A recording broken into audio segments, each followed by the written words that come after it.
Oxygen are present at carbon number 2 outside. लेकिन अगर हम जो है इसी ऑक्सीजन को जो है रिमूव कर दें तो डेट आर डीऑक्सीराइबोज शुगर। तो यहाँ पे कार्बन नंबर 2 के ऊपर अगर सिर्फ दोनों जो है अंदर और बाहर हाइड्रोजन मौजूद हों तो ये हमारे पास कौन सी शुगर है? डीऑक्सीराइबोज। डी मीन जहां भी बायो के अंदर वर्ड डी होगा it's mean removal, oxy mean that are oxygen.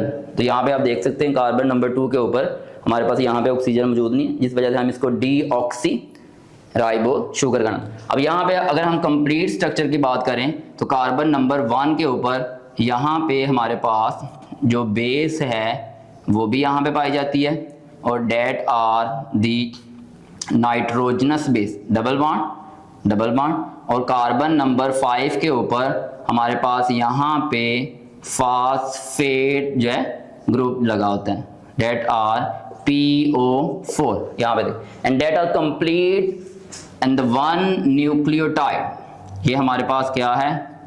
एक न्यूक्लियोटाइड का मॉलिक्यूल है। एज वी सेड जो है DNA is a polynucleotide molecule. तो यहाँ पे देखें, तो अगर हमारे पास यहाँ पे जो टर्म्स एंड कंडीशन है that are sugar and that are N base nitrogenous base and this is a phosphate group. तो यही हमारे पास कंपोनेंट थे, pentose sugar, nitrogenous base, phosphate group. तो यहाँ पे देखें जो हमने स्ट्रक्चरल फार्मूला लिखा है DNA का, इसमें नाइट्रोजनस बेस कार्बन नंबर 1 के ऊपर है, सेंट्रल शुगर है और कार्बन नंबर 5 के ऊपर फास्फेट ग्रुप है। So this is a one molecule of nucleotide. जबकि DNA हमारे पास कैसे बनता है? When several nucleotide molecule from 100 to 1000 are linked with each other they form a single molecule of DNA।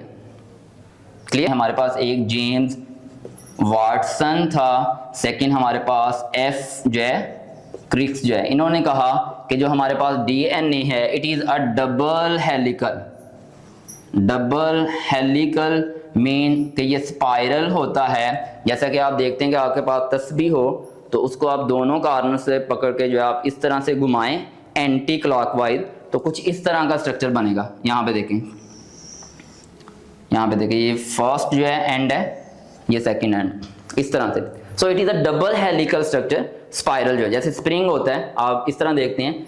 Second and both, इन्होंने कहा both stand are opposite to each other, एक दूसरे के मुखालिफ होते हैं। जैसा कि अगर लेट्स सपोज हम यहाँ पे इसको सिंपल जो है हम बनाएं तो जैसे आप देखते हैं लेडर जो है CD आप देखते हैं तो इसके दोनों जो है यहाँ पे एज हैं और यहाँ पे रॉड लिंक्ड होते हैं, सेंटर से जो कनेक्टेड रॉड होते हैं जिससे जो CD है वो मुकम्मल होती है। तो इसी तरह DNA का स्ट्रक्चर जो है डबल स्टैंड है, डबल हेलिकल है, ये दोनों स्टैंड है और सेंटर में यहाँ पे बेसिस होती हैं जिनको हमने कहा है नाइट्रोजनस बेसिस।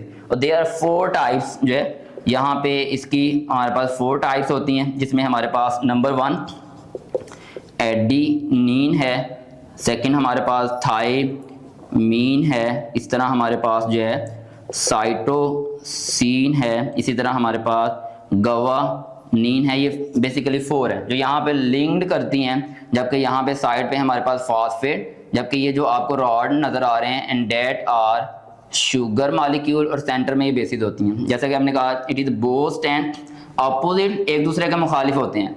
जैसा कि मिसाल के तौर पे मेरे पास यहाँ पे 2 बोर्ड मार्कर हैं, तो अगर मैं फर्ज करता हूँ it is the DNA structure, यहाँ पे जो है डबल हेलिकल है, तो दोनों जैसे आपको जो है यहाँ पे इसके जो है ये नजर आ रहे हैं इसके हेड, और अगर हम एक को जो है इसको ट्विस्ट कर दें जो है या इसको हम एंटी जो है पोजीशन में लेके जाएं तो ये दोनों आप देख सकते हैं दोनों के हेड अपोजिट है। तो सेम इसी तरह जो ये दोनों स्टैंड एक दूसरे के मुखालिफ होते हैं। जैसे यहाँ पे देखें हमारे पास जो A बेस है it is linked with thymine, adenine जो है थायमीन के साथ जो है बॉन्ड बनाती है। यहाँ पे देखें कि अगर हम लेट्स सपोज इनकी पोजीशन जो है एक तरफ दोनों की रखते हैं, दोनों अगर सेम पोजीशन में रहेंगे तो अगर हम कहते हैं यहाँ पे बेस A है तो दूसरी तरफ भी बेस A आएगी, जबकि एक्चुअल जो है इनफैक्ट जो है ये दोनों स्टैंड एक दूसरे के मुखालिफ होते हैं, एंटी होते हैं, ताकि दोनों बेसिस जो है वो सेम एक दूसरे के सामने ना आए।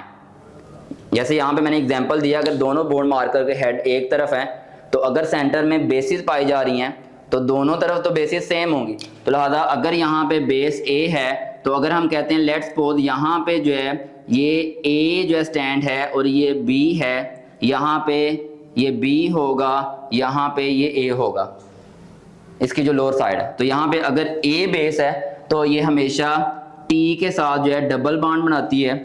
अगर यहाँ पे सेकंड पे सी है तो हमेशा इसके सामने जो है जी बेस आएगी और वो ट्रिपल हाइड्रोजन बॉन्ड जो है बनाती है। तो इसी तरह जो है ये बेसिस यहाँ पे मौजूद होती हैं, जैसे लेट्स सपोज एडिनिन, थायामीन, इसी तरह साइटोसिन ट्रिपल विद गुआनिन, इसी तरह थायामीन इस तरफ भी आ सकती है, इससे फर्क नहीं पड़ता।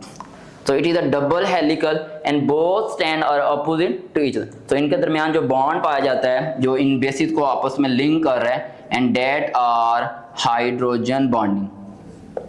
तो ये हाइड्रोजन बॉन्डिंग होती है और यही बेसिकली हमारे पास सीक्वेंस होता है इन बेसिस का, जिसकी वजह से हमारे पास एक कंप्लीट जो है डबल हेलिकल जो है स्टैंड जो है डीएनए का जो है वजूद में आता है।